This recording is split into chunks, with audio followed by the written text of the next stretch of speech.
আচ্ছা, তুই মন দিয়ে পড়াশোনা করিস, আমি তো আছি। যখনই বেশি মন খারাপ হবে আমি চলে যাব তোর কাছে। কিন্তু অনিল ভাইয়া, ওনার কি হবে? অনিলের কথা শুনতেই সুপ্রভার বলা বন্ধ হয়ে গেল।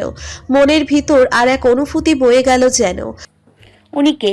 উনি তো জানেনও না যে আমি চলে যাব। খবরদার রূপা, তুই যদি ওনাকে কিছু বলেছিস তাহলে আমি তোর সাথেও যোগাযোগ রাখবো না, বলে দিলাম। ঠিকানাও দিব না। তুই কি সেটা চাস? না না, আমি এটা চাই না, কিছুতেই না। আমি বলবো না কিছু। কিন্তু মানুষটা যে তোকে বড় বেশি ভালোবাসে সুপ্রভা। ভালোবাসা বাস্তবতার কাছে তুচ্ছ। সেদিন ওনার বাবা এসে রাস্তায় আমার বাবাকে বলে গেছেন ওনার ছেলের কাছে যাতে আমি না যাই। জানিস সেদিন আমার বাবা আমাকে না বকে উল্টো বুঝিয়েছিলেন তেলে আর জলে মিশে না কখনো। তেমনি আমার সাথেও ওনার যাবে না, বদনাম রটবে, লোকে বলবে আমরা লোভী। এসব কিছুই চায় না আমার বাবা। তিনি চান আমি ওনার স্বপ্ন পূরণ করি, মানুষের মতন মানুষ হই, যাতে আমাকে নিয়ে গর্ব করতে পারে। ওনাদের সেই স্বপ্ন আমি ভেঙে দিতে পারি না কিছুতেই। যে ভালোবাসা আমার বাবা মার জন্য অসম্মান অপমান বয়ে আনে, সে ভালোবাসা দরকার নেই আমার। রূপন্তী আর কিছু বলল না সুপ্রভাকে। দুই বান্ধবী মিলে কিছুক্ষণ গল্প করে যে যার মতন বাড়িতে ফিরে যায়। অনিল রুম অন্ধকার করে শুয়ে আছে। এভাবেই শুয়ে বসে দিন পার করে সে। কিছুতেই যেন মন লাগছে না, মনে আছে অশান্তি। একটাই কারণ, সুপ্রভার সঙ্গে দূরত্ব। বেশ অভিমান জমেছে অনিলের মনে সুপ্রভাকে নিয়ে।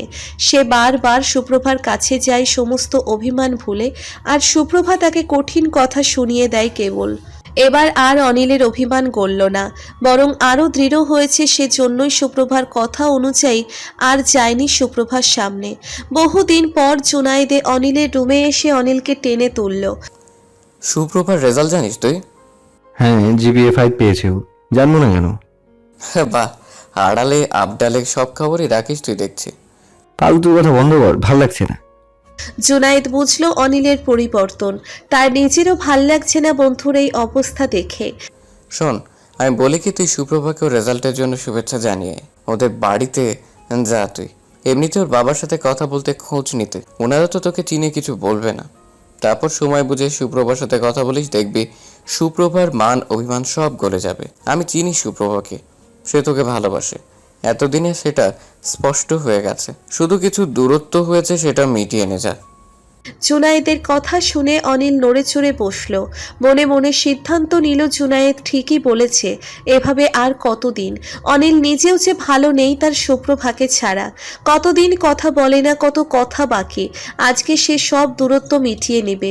মনে মনে চিন্তা করলো যদি পারে আজকেই সুপ্রভার বাবাকে বিয়ের প্রস্তাব দিবে সরাসরি। তখন আর সুপ্রভা না করতে পারবে না। কিন্তু বিয়ের প্রস্তাব অনিল দিলে ভালো দেখাবে তো পুরো বিষয়টা? না, আপাতত সেসব ভাবনা বন্ধ করে শার্টটা গায়ে ভালো মতন চড়িয়ে নিয়ে বেরিয়ে পড়ল সুপ্রভাদের বাড়ির উদ্দেশ্যে। বিষণ্ণ মন নিয়ে সুপ্রভা দাঁড়িয়ে আছে বাড়ির সামনে। শেষবারের মতন বাড়িটাকে চোখ বুলিয়ে নিল। পাশে থাকা রূপন্তীকেও জড়িয়ে ধরল। হৃদয় জুড়ে হাহাকার। দুই বান্ধবীর চোখ অশ্রু জলে ভিজে একেবারে টইটম্বুর হয়ে গেছে। রূপন্তীর তো কাঁদতে কাঁদতে হেঁচকেই উঠে যাবে এমন অবস্থা। সুপ্রভারও আজকে আর চোখের পানি বাদ মানছে না। এত শৈশব, এত স্মৃতিপ্রিয় বন্ধু, সবকিছুকে ছেড়ে চলে যাচ্ছে সুপ্রভা। ইচ্ছে করছে সময়টা এখানে থেমে যাক। সে এই চিরচেনা জায়গাটাতেই আমৃত্যু অবধি থেকে যাক। রূপন্তিমা, বাস ছাড়ার সময় হয়ে গেছে যে, ছেড়ে দে সুপ্রভাকে। আমরা তো আবার আসবো নাকি বল? রূপন্তী ছেড়ে দিল সুপ্রভাকে। সুপ্রভা শেষবারের মতন রূপন্তীর দিকে তাকিয়ে হাঁটা ধরল। এই তো সে চলে যাচ্ছে সমস্ত স্মৃতি রেখে। আবারও একবার হাঁটা থামিয়ে রূপন্তীকে দেখে নিল। যত দূর চোখ যায় রূপন্তী ও সুপ্রভাকে দেখল। একসময় সুপ্রভা মিলিয়ে গেল, আর দেখা গেল না সুপ্রভাকে। রূপন্তী কাঁদতে কাঁদতে চলে গেল নিজের বাড়ি। অনিল খুশি মনে এসেছিল, কিন্তু এসে দেখে সুপ্রভাদের বাড়িতে তালা ঝুলানো। কিঞ্চিত পরিমাণ অবাক হয়, তবে কি কেউ বাড়িতে নেই? পাশেই একজন বৃদ্ধ মহিলাকে জিজ্ঞেস করতেই তিনি বলে দিলেন সুপ্রভা তার পড়াশোনার জন্য দূরে কোথাও চলে গেছে বাবা মায়ের সঙ্গে। এখানে আর ফেরত আসবে না কখনো। কথাগুলো শুনে অনিলের পায়ের নিচ থেকে যেন মাটি সরে গেছে এরকম অবস্থা। অনেক জিজ্ঞাসা করেও কোনো খোঁজ পেল না সুপ্রভারা। ঠিক কোথায় যাবে, তাদের গন্তব্য কোথায়? অবশেষে একজন বলল তারা মাত্রই বাস স্টেশনের দিকে গেছে। কথাটা শোনা মাত্রই অনিল আর দেরি না করে দৌড়তে লাগলো।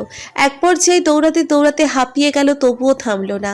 বাসের জানালার পাশ ঘেঁষে বসেছে সুপ্রভা। সুপ্রভা, পাশেই বাবা, তারপরে মা। বাসের একদম শেষের সিটে বসেছে বলে তিনজন একসাথে বসতে পেরেছে। বাসে বসেও জানালা দিয়ে সুপ্রভা বাহিরের দিকে তাকিয়ে রয়েছে। মনে এক বুক আশা, যদি শেষবারের মতো অনিলকে একটি নজর দেখতে পেত। সুপ্রভা জানে সেদিন তার কঠোর কথা শুনে অনিলের মনে অভিমান জমেছে, সেজন্য আর দেখতে পায়নি অনিলকে। বড় অভিমানী অনিল, সেটা সুপ্রভা এই কয়দিনে বুঝে গেছে। সুপ্রভার ইচ্ছে হলো চিৎকার করে বলতে, আমি আপনাকে শেষবারের মতন একটা নজর দেখতে চাই, কিন্তু বলতে পারল না। চাইলেই কি সব হয়? হয় না। কত ইচ্ছে অপূর্ণ থাকে। সুপ্রভা জানলা থেকে যেই না সরে যাচ্ছিল, তখনই তার মনে হলো অনিলকে দেখতে পেল। আবার মনে হলো এটা হয়তো তার দৃষ্টিভ্রম, কিন্তু না, সে আবারও তাকালো। নীল রঙের শার্ট পরা অনিলকে দেখতে পেল বাসের পিছন দিকে। শার্ট ঘামে ভিজে গেছে, মানে বোঝাই যাচ্ছে মানুষটা দৌড়ে এসেছে। অনিল সুপ্রভাকে দেখে হাসি দিল।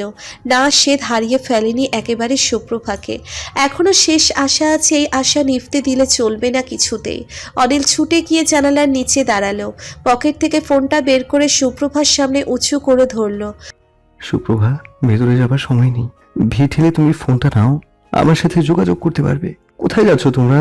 আমাকে বলো একটাবার। বলনি কনি, একেবারে আড়ালে চলে যাচ্ছ। আচ্ছা শোনো তুমি। অনিল পুরো কথা শেষ করার আগেই বাস ছেড়ে দিল। সুপ্রভার আর ফোনটা নিতে পারল না। অনিলের হাত থেকে ফোনটা পড়ে গেল। সব আশা নিরাশা হয়ে গেল যেন। তবুও আশা ছাড়ল না অনিল। পাশেই একটা মোটরসাইকেল যাচ্ছিল। অনিল হাত দিয়ে তাকে থামতে বলল, উদ্দেশ্য সেই বাসের পিছু করে সুপ্রভা অবধি পৌঁছবে। কিন্তু মোটরসাইকেল আরোহী থামলো না। সে নিজের মতন করে নিজের গন্তব্যে চলে গেল। অনিল সেই বাসটার দিকে তাকিয়ে দেখল সে দূরে চলে গেছে। সঙ্গে তার সুপ্রভাকে নিয়ে পাড়ি জমিয়েছে কোনো নতুন রাজ্যে, যে রাজ্যের ঠিকানাটুকুও জানে না অনিল। এবার তবে কি হবে? এতদিন মান অভিমানের পালা চললেও অনিল জানতো সুপ্রভা আছে। ইচ্ছে হলেই দূর থেকে দেখে নিজের তৃষ্ণা মেটাতো, খোঁজ নিত, সবকিছু জানতো। এখন তো সেই ভরসাটুকুও রইল না। আর সহ্য করতে পারছে না। অনিল রাস্তার মাঝখানেই বসে পড়ল। সে কি করে থাকবে সুপ্রভাকে ছাড়া? সত্যিই যে ভালোবেসেছে, এখন কি হবে? সুপ্রভা যে অনিলকে নিঃস্ব করে দিয়ে চলে গেল এক অচিন দেশে। ভালোবাসার নীরব বিচ্ছেদের যন্ত্রণা আর সহ্য হচ্ছে না অনিলের। সুপ্রভা বাস থেকে জানালা দিয়ে যতদূর দেখা যায় অনিলকে দেখল। যতক্ষণ না পর্যন্ত অনিল মিলিয়ে যায় ততক্ষণ দেখল। অনিলের পাগলামি দেখে সুপ্রভার বুকের ভিতরটা হাহাকার করে উঠল। শেষবারের মতন মানুষটাকে যে দেখতে পেয়েছে, এতেই চোখের শান্তি। কিন্তু অনিলের পাগলামি দেখে সুপ্রভার মন মানছে না। সুপ্রভার নিজেরও ইচ্ছে করছে ছুটে গিয়ে অনিলের সামনে দাঁড়াতে, মনের আবেগ অনুভূতিগুলো সব উজাড় করে বলে দিয়ে হালকা হবে। কিন্তু না, সে রাস্তা বন্ধ। অনিল বোধহয় জানবেও না সুপ্রভা কোথায় গেল। সুপ্রভার চোখ থেকে অশ্রুকণা গড়িয়ে পড়তেই সঙ্গে সঙ্গে হাতের উল্টো পিঠ তারা মুছে নিল। বাকিটুকু পথ তাকে এভাবেই পাড়ি দিতে হবে। মনে কেবল বলে উঠছে সুপ্রভার, ইচ্ছে থাকা সত্ত্বেও অনিচ্ছায় বন্দী, মনে প্রেম থাকলেও বিচ্ছেদের সাথে সন্ধি। বাস্তবতার কাছে এরকম হাজারো সুপ্রভা আর অনিলের ভালোবাসার বিচ্ছেদ হয় এই শহরে। এটা নতুন না। সেই বিচ্ছেদে সুপ্রভা না হয় নিজেরও নাম লেখালো গোপনে, অদৃশ্যভাবে। কেউ জানলেও না তার মনের বিচ্ছেদের কথা। এই বিচ্ছেদ তার ভালোবাসার যে ভালোবাসা প্রকাশ করবার আগেই সমাপ্তি ঘটল তার হৃদয়ে। কথায় আছে, বিপদেই প্রকৃত বন্ধু চেনা যায়। অনিলের বেলাতেও ঠিক তাই হলো। জুনায়েদ অনিলের খোঁজ করতে করতে বাস স্টেশনে এসে পৌঁছলো। দেখলো অনিল রাস্তায় বসে আছে। সাথে সাথে জুনায়েদ অনিলকে উঠে দাঁড় করালো।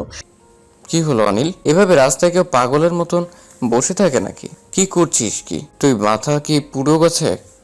অনিল হাসতে হাসতে জবাব দেয়, আমার আর রইল কই?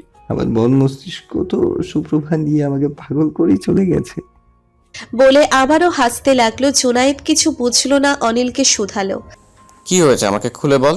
তোকে পাঠালাম সমস্ত মান অভিমান শেষ করতে, আর তুই কি করেছিস?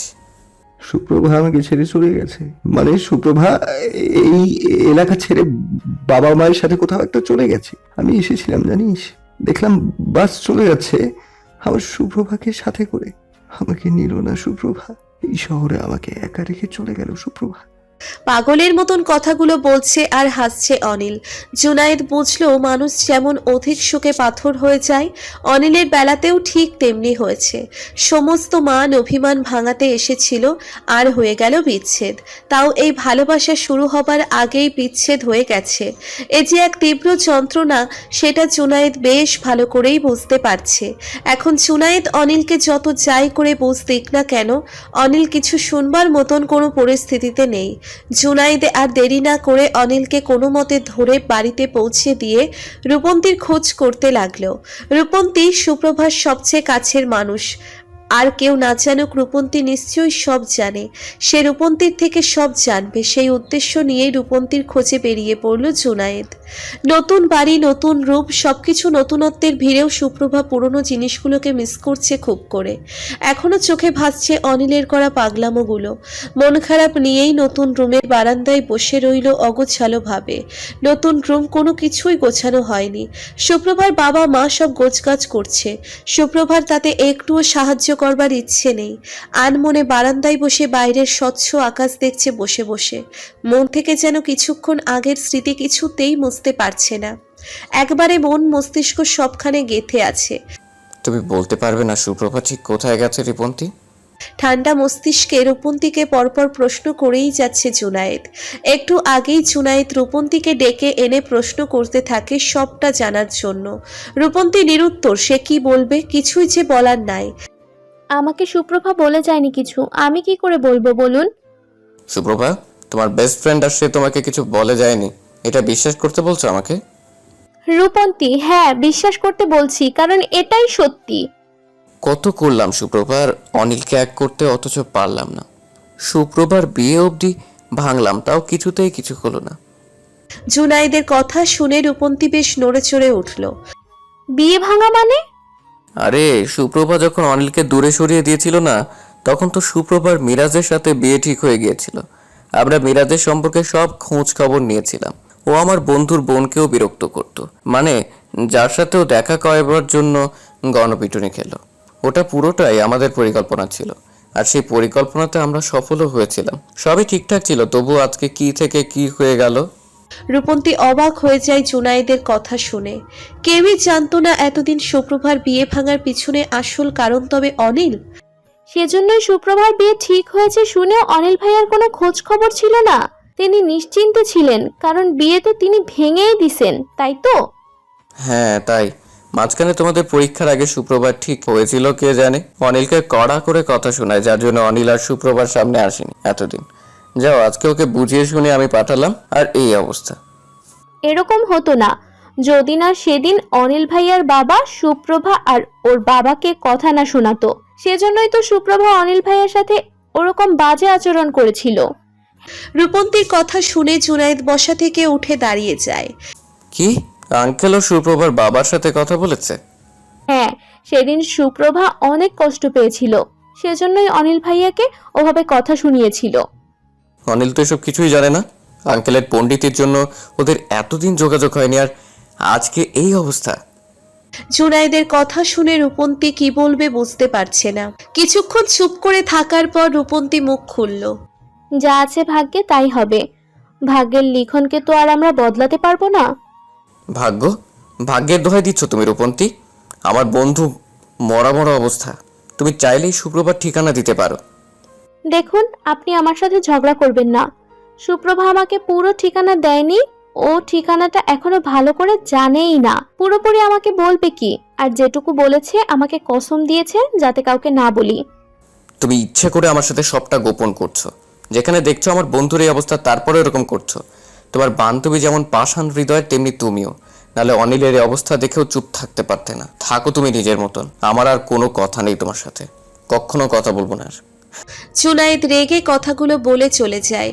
রূপন্তী পেছন থেকে কয়েকবার ডাক দিয়েছিল, কিন্তু জুনায়েদ শোনেনি। সে নিজের মতন করে ভুল বুঝল রূপন্তীকে। রূপন্তীর সবটা এখন বিষের মতো লাগছে। সুপ্রভা শুধু জায়গার নাম বলেছে, আর সেটা কসম দিয়ে গেছে রূপন্তীকে, সেজন্য রূপন্তী অপারগ। অনিলকে সাহায্য করতে গিয়ে নিজের বেস্ট ফ্রেন্ডের সাথে যোগাযোগ বিচ্ছিন্ন কিছুতেই করতে পারবে না। সুপ্রভা চলে যাওয়াতে রূপন্তীর এমনিতেই মন খারাপ, তার উপর জুনায়েদের এরকম রকম ভুল বোঝাবুঝিও নিতে পারছে না আর। জুনায়েদকে সবে একটু একটু করে নিজের মনে জায়গা দিয়েছিল।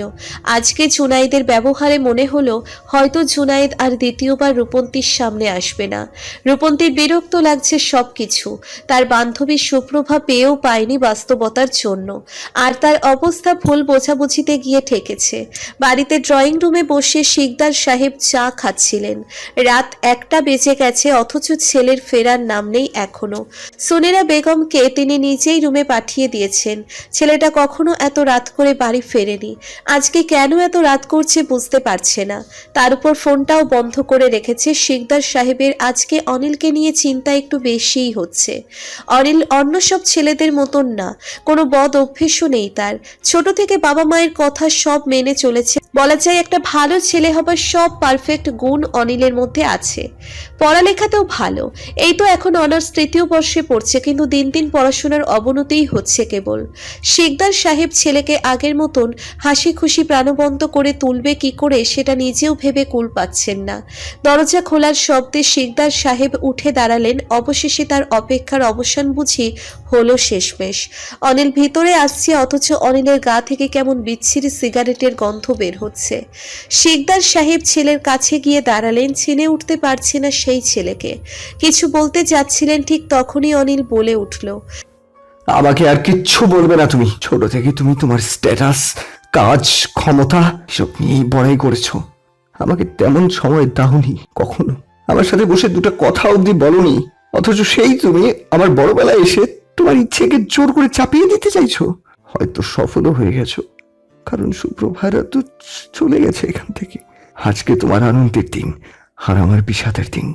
আমার বিষাদ যে আমি কি রকম করে থাকবো সেটা আমার ব্যাপার। আজকে থেকে তুমি আমার কোনো ব্যাপারে নাক গলাবে না। তুমি নামমাত্রই বাবা, আমার কখনো সত্যিকারের অর্থে বাবা হয়ে উঠতে পারোনি। তুমি আমার এমন বাবা যার সাথে মন খুলে কখনো কথা বলতে পারিনি, বোঝার চেষ্টা করোনি নিজের সন্তানকে। এরকম বাবা তুমি। একদমে কথাগুলো বলে সিঁড়ি বেয়ে নিজের রুমে চলে গেল অনিল। শিকদার সাহেব অবাক দৃষ্টিতে ছেলের যাবার পানে তাকিয়ে আছে। এ তো সেই চেনা অনিল নয়। এত বদল ঘটল ছেলের? সত্যি কি সে নিজের ছেলের দুঃখের কারণ হয়ে উঠল? প্রশ্নগুলো কেবল ঘুরপাক খাচ্ছে। কিছুক্ষণ আগে থাকা স্বচ্ছ নীল আকাশ মুহূর্তের ভিতরেই কালো মেঘের ভিড়ে ঢেকে গেল। পুরো আকাশ জুড়ে কালো মেঘেদের আনাগোনা চলছে কেবল, যেন এই মুহূর্তের ভিতরেই আকাশ কাঁপিয়ে ঝুম বৃষ্টি শুরু হবে। চারিদিকে শীতল ঠান্ডা বাতাস। মাথা উঁচু করে দাঁড়িয়ে থাকা শক্ত নারিকেল গাছটাও বাতাসের রেগে দুলে উঠছে বারংবার। কিছু শুকনো গাছের পাতা এসে মাটিতে আছড়ে পড়েছে, পা দিলেই কড়মড় করে আওয়াজ হবে। রক্তিম বর্ণের কৃষ্ণচূড়া গাছের নিচে একটা টেবিলে বসে আছে এক সুদর্শন পুরুষ। গাল ভর্তি খোঁচা খোঁচা দাড়ি, চোখে চশমা আর এলোমেলো চুল। শার্টের হাতার বোতামও লাগায়নি ভালো করে। দেখতে বেশ অগোছালোই লাগলেও যেন এভাবেই তাকে সুন্দর লাগছে। এবার বসা থেকে উঠে দাঁড়ালো। ঠান্ডা শীতল বাতাস গায়ে জড়িয়ে নিল দুই হাত মেলে।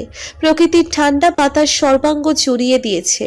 বেশ অনেক বছর আগে এই কৃষ্ণচূড়া গাছের নিচে দাঁড়িয়ে থাকতে দেখেছিল এক শ্যাম সুন্দরীকে। সেদিন থেকেই অবচেতন মনে কেবল তারই কল্পনা জল্পনা ছিল। সেই শ্যাম সুন্দরীকে নিয়ে কত শত অনুভূতি উকি দিত মনের কোঠরে, সেই সব অনুভূতি প্রকাশ করা হয়নি। সেই সুদর্শন যুবক তার শ্যাম সুন্দরীকে কখনো ভালো করে নিজের অনুভূতি প্রকাশ করার সুযোগই পায়নি, হয়তো আর পাবেও না। এই কৃষ্ণচূড়া গাছের নিচে এসে বসলে পুরনো স্মৃতি ভেতরে নাড়া দেয়। মনে পড়ে যায় সেই শ্যাম সুন্দরীর জন্য কত শত ঘন্টা দাঁড়িয়ে থাকতো। হয়তো মানুষ মারা যায়, কিন্তু তার স্মৃতি মরে না। সেটা তারার মতন উজ্জ্বল হয়ে চলতে থাকে মানুষের মস্তিষ্কে। যখনই স্মরণে আসে মনে একরাশ বিষাদ ছুঁয়ে যায় কেবল। এই এত শত স্মৃতি সব মনে পড়ে যায় মুহূর্তের মধ্যেই এই কৃষ্ণচূড়া গাছের জন্য। সেই স্মৃতিচারণ করতেই গাছের নিচে এক টেবিলে বসেছিল সুদর্শন পুরুষ। পুরনো স্মৃতি ভুলতে চেয়েও পারছে না। স্মৃতি যে ভোলার নয়, ইচ্ছে করে ভোলা যাবে কি করে? হ্যাঁ, দীর্ঘ 7টা বছর কিছু স্মৃতি নিয়েই বেঁচে আছে সে।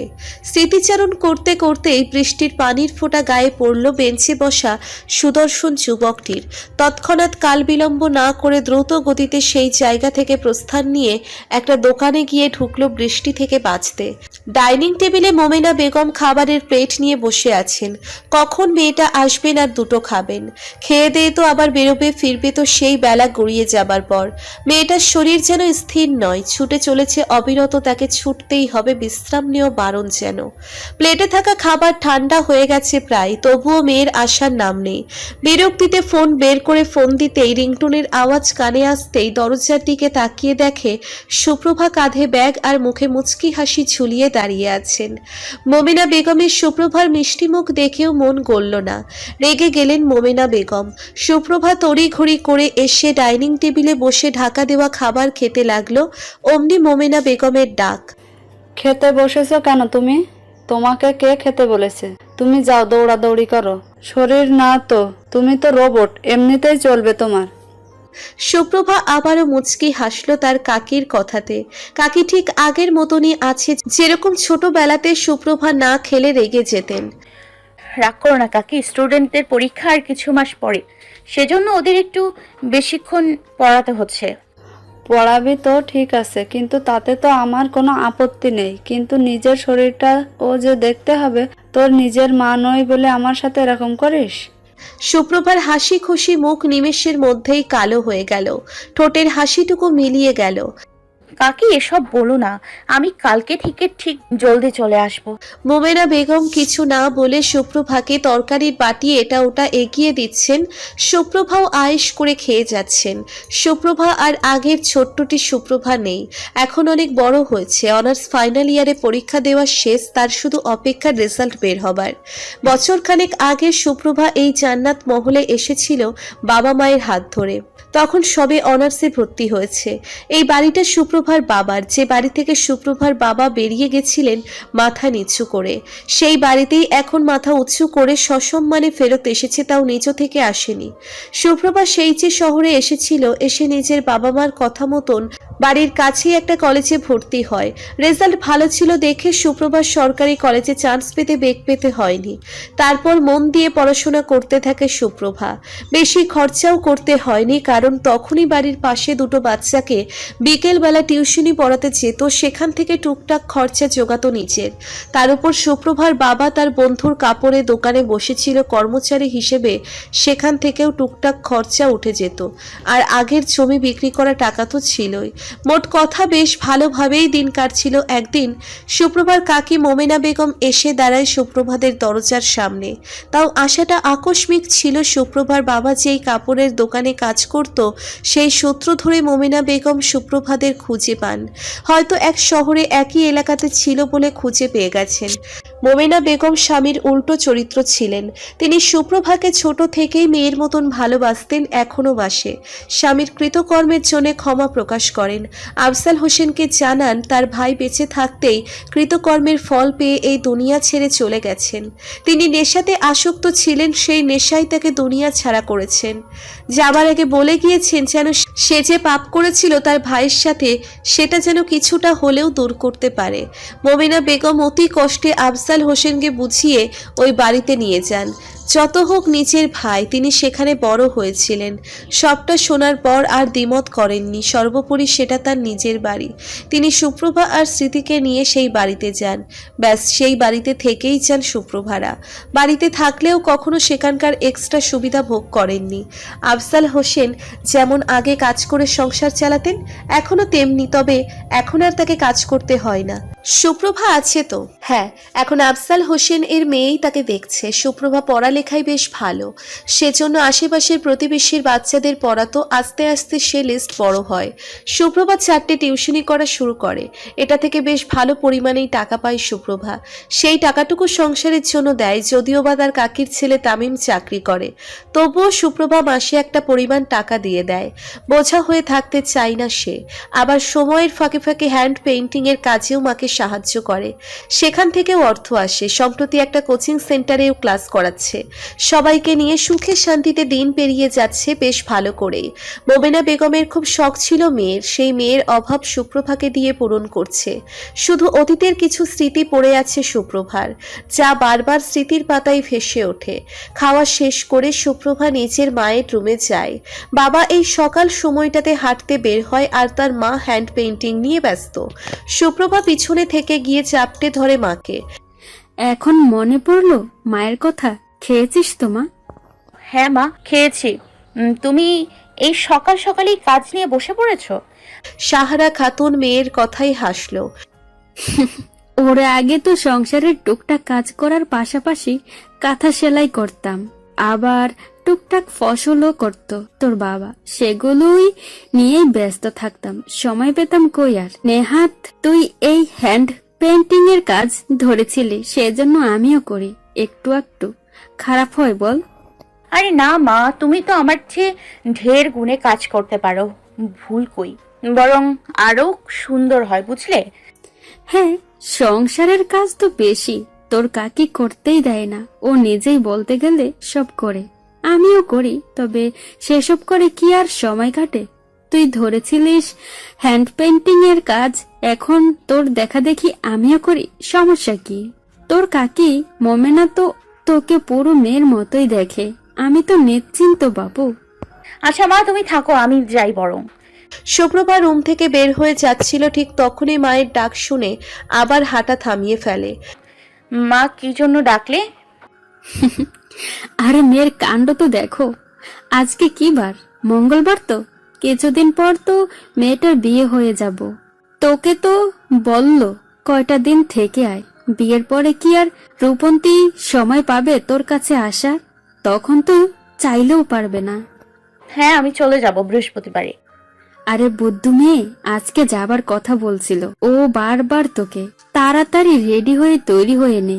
মেয়েটা তোকে এত ভালোবাসে, তোর সঙ্গে সময় কাটাবে বলে এখানে কতবার এসে দেখা করে যেত, আর ওর কথা রাখবি না? সুপ্রভা মাথা নাড়িয়ে হ্যাঁ বলে চলে গেল মায়ের কাছ থেকে। সুপ্রভার মনটা কেমন যেন হয়ে গেল। এই কয় বছরের সুপ্রভা রূপন্তীর কাছে না গেলেও রূপন্তী মাঝে মধ্যেই সুপ্রভার কলেজে এসে দেখা করে যেত। রূপন্তী কখনো অনিলের কথা বলেনি সুপ্রভা না করার কারণে। সুপ্রভা নিজেও কখনো অনিলের কথা জিজ্ঞেস করেনি। রূপন্তীকে কসম দিয়েছিল যেন সুপ্রভার ঠিকানা না বলে। রূপন্তীও বলেনি। অনিলও চেষ্টা করেছিল রূপন্তীর থেকে ঠিকানা নেবার, কিন্তু একসময় ব্যর্থ হয়ে আর জিজ্ঞেস করেনি। আজকে সেই একই জায়গায় যাবার কথা শুনে সুপ্রভার সবার আগে অনিলের কথা মনে পড়ে গেল। মানুষটা কেমন আছে খুব জানতে ইচ্ছে করে, তবে সব জানাকে প্রাধান্য দিতে হয় না। সুপ্রভা তার জীবনের কাঙ্ক্ষিত লক্ষ্যের খুব নিকটে। রুমে বসে ব্যাগ গোছাচ্ছিল, তখনই রুমে আসে তামিম। সুপ্রভার থেকে তামিম বয়সে বেশ বড়। তামিম এখন প্রতিষ্ঠিত একজন ছেলে, বেশ খেয়াল রাখে তামিম সুপ্রভার। তুমি কিছু বলতে চাও তামিম ভাইয়া? হ্যাঁ, জেঠিমা আমাকে পাঠালো। তুই তো তোর বন্ধুর বিয়েতে যাবি, অনেকটা দূর, আমাকে ছেড়ে দিতে বললো। ভাইয়া, আমি ছোটটি নেই, আর একা চলতে পারি। জেঠি যখন বলেছে আমি তোর কথা শুনবো না, আর তাছাড়া আমি থাকতে যাচ্ছি না, তোকে পৌঁছে দিয়েই চলে আসবো। সুপ্রভা আর কিছু বলল না। সে জানে তামিমের সাথে কথা বলে পারবে না। তাড়াতাড়ি করে ব্যাগ গুছিয়ে নিল। আলাদা করে সুপ্রভাকে আর রিক্সা বা বাসে চলতে হয় না। তার কাকুরই গাড়ি আছে, তবে সুপ্রভা একা বের হলে কখনো সেই গাড়ি ইউজ করে না। আজকে তামিমের সাথে বের হচ্ছে বলে গাড়িতে চলল। কিছুক্ষণ ড্রাইভ করবার পর সুপ্রভাদের গাড়ি এসে থামলো সেই গলির এক সাইডে। সামনে আর গাড়ি এগোনো যাবে না। কত বছর পর সুপ্রভা এই চিরচেনা গলিতে পা দিল। কত শত ফেলে আসা স্মৃতি জড়িয়ে রয়েছে এখানে, যা কখনো ভোলার নয়। একটু কিছুক্ষণ হাঁটতেই সুপ্রভার চোখ পড়ে এক যুবকের দিকে। হ্যাঁ, এই তো সেই চিরচেনা মানুষ। এত বছর পরও এক দেখাতে চিনতে একটুকু অসুবিধে হয়নি সুপ্রভার। এই তো অনিল, যাকে কিশোরী বয়সে সুপ্রভা তার হৃদয়ে স্থান দিয়েছিল। ছিল না, এখনো যে সেই হৃদয়ে এই মানুষটাই আছে। তামিমের একটা কল আসাতে সেখানেই কথা বলতে থাকে। সুপ্রভা ভালো করে তাকাতেই দেখতে পেল সুপ্রভা অনিলের কোলে 3 বছরের মতন একটা বাচ্চা মেয়ে রয়েছে। ভাঙা কণ্ঠে সুপ্রভা অনিলের নাম নিল। অনিল ভাইয়া সুপ্রভার কণ্ঠস্বর শুনতে পেয়ে অনিল পিছনে ঘুরে তাকালো। কত বছর পর সে সুপ্রভাকে দেখতে পেল। সাদা সুতি একটা জামা গায়ে জড়ানো এখন, আর সুপ্রভা আগের মতন নেই, চেহারাতে বেশ বদল ঘটেছে। চুলগুলো কোমর ছাড়িয়ে গেছে, বেশ বড় চুল, যেমনটা অনিলের পছন্দ। গায়ের রঙও আগের থেকে একটু ফর্সা হয়েছে, সাথে সুপ্রভাও শরীরের দিক দিয়ে খানিকটা মোটা হয়েছে। আগের থেকেও দ্বিগুণ রূপ বেড়েছে সুপ্রভার, যেন আগের দেওয়া শ্যামসুন্দরী নামটা বদল ঘটে এখন শুভ্র পরি ডাকতে ইচ্ছে করছে অনিলের। পলকহীনভাবে তাকিয়েই আছে শুভ্রবার দিকে। এই মুখটুকু দেখার জন্য কতবার নিজের মনে সুপ্রভার ছবি কল্পনা করেছে। কতগুলো দিন পর আবারও সেই চিরচেনা কণ্ঠ। অনিলের মনে হচ্ছে সে যেন একটা ঘোরের ভিতর আছে। বোধহয় সুপ্রভা তার কল্পনা, ঠিক যেমন আগে কল্পনা করত সুপ্রভাকে। কথা বললেই চোখের পলক ফেললে হারিয়ে যাবে এক্ষুনি। অনিল হারাতে চাই না, সেজন্য পাথরের মূর্তির ন্যায় দাঁড়িয়ে তাকিয়ে আছে এক দৃষ্টিতে সুপ্রভার দিকে। সেই ঘোরের ধ্যান ভাঙল কোলে থাকা বাচ্চাটির বাবা ডাক শুনে। অনিল সে ডাককে পাত্তা না দিলেও সুপ্রভা অনিলকে দেখে ঠোঁটে যে হাসি ফুটেছিল সেটা নিমেষেই উধাও হয়ে গেল। এই বাচ্চাটি অনিলকে বাবা বলে ডাকছে, তাহলে কি অনিলের বাচ্চা এটা? হয়তো হতেও পারে, কারণ পেরিয়ে গেছে অনেকগুলো বছর। স্বাভাবিকভাবেই অনিল বিয়ে করলে এরকম একটা বাচ্চা তার নিজেরও হতে পারে। এই ভাবনা মনে আসতেই মুহূর্তের মধ্যেই বিষাদে ভরে গেল হৃদয়। তবুও সুপ্রভা অস্ফুট স্বরে জিজ্ঞেস করল। আপনি ভালো আছেন অনিল ভাইয়া? অনিল সেই স্থিরভাবে দাঁড়িয়েই জবাব দিল।